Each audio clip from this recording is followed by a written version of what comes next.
How to fix Google Play services keeps stopping. Hey everybody, welcome back to our YouTube channel.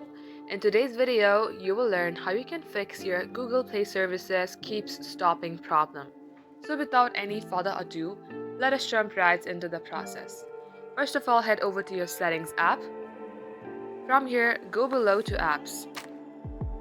At the top search bar, type in Google Play Services.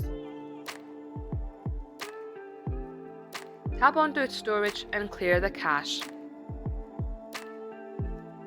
Now come back and tap on App Details in Store. If you see Update sign here, tap on Update. If it's still not working for you, then head over to your Settings app, scroll at the bottom and tap on General Management, then tap on Reset. Then tap on Factory Data Reset.